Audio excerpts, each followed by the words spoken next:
Je vous invite à prendre une petite cuillère et à goûter et à me faire parvenir vos remarques également.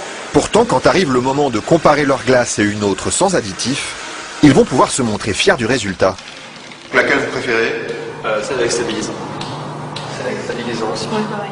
On dirait une vraie crème glacée. D'accord. Pour eux, il n'y a pas photo. Et pour le consommateur non plus. Mais que trouve-t-on exactement dans ces additifs qui permettent de fabriquer des produits light? Et sommes-nous suffisamment informés sur leur composition?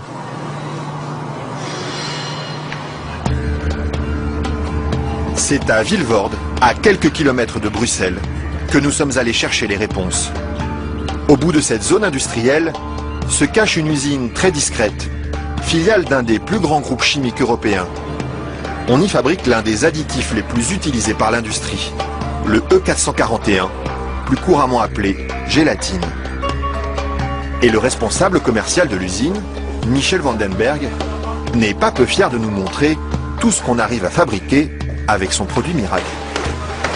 Alors je vais vous montrer quelques exemples des principales applications de la gélatine. On a naturellement le secteur alimentaire qui est l'application la plus importante au niveau mondial. Alors, vous avez ici tous les produits gélifiés. Le premier marché pour lui, ce sont les bonbons. Mais on trouve aussi sa gélatine dans des gélules pharmaceutiques, des pellicules photos et même des shampoings. Dites-moi, il y en a partout de produits finalement. Ben, ce serait pas mal qu'il y en ait partout. Mais pour ça, il faut produire toujours plus. Alors ici, l'usine tourne à plein régime. Et la fameuse gélatine de Michel Vandenberg, la voici qui sort, tout au bout de la chaîne. Ça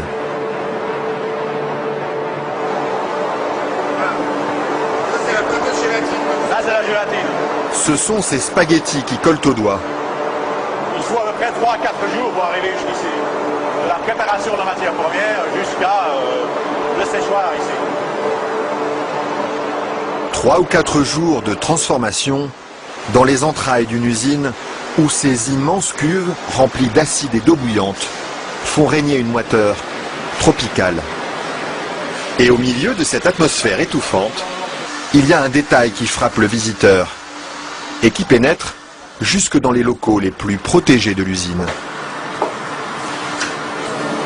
C'est pourquoi ça? Ah, c'est les odeurs. Elles sont mauvaises ici? Dépend, ça dépend. Une odeur âcre, d'acide et de graisse brûlée qui flotte sur tout le site jusqu'à l'extérieur de l'usine. Et la raison de cette odeur, la voici. C'est la matière première avec laquelle on fabrique la gélatine. Ça c'est la matière première. Nous traitons donc la couenne, la peau de porc. D'accord. De la peau de porc qui arrive par palettes entières dans son usine.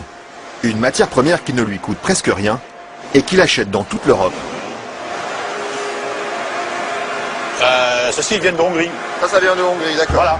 Et tous les jours, près de 150 tonnes de couenne de porc attendent dans ce hangar d'être dévorées par un monstre d'acier au nom évocateur, Dinosaurus.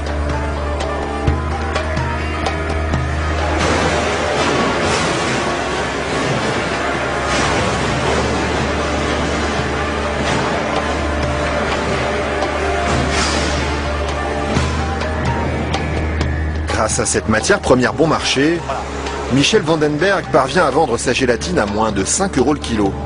Un prix défiant toute concurrence qui lui ouvre sans cesse de nouveaux marchés.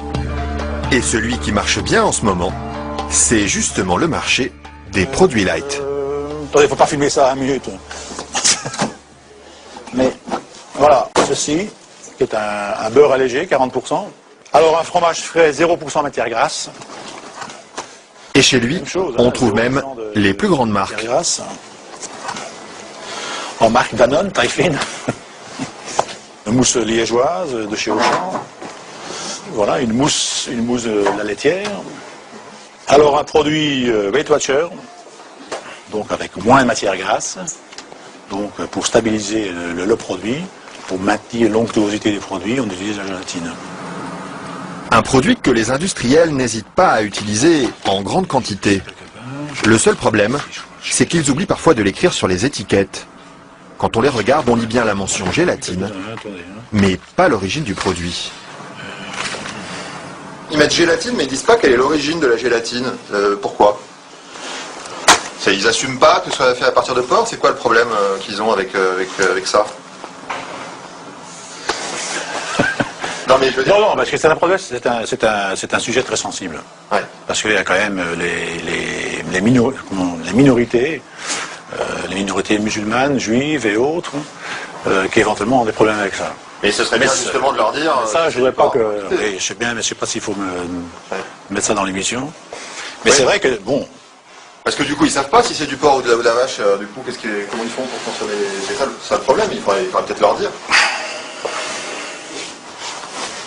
Une question qui laisse Michel Vandenberg sans voix et à laquelle aucune marque de l'agroalimentaire n'a souhaité répondre, malgré nos nombreuses sollicitations.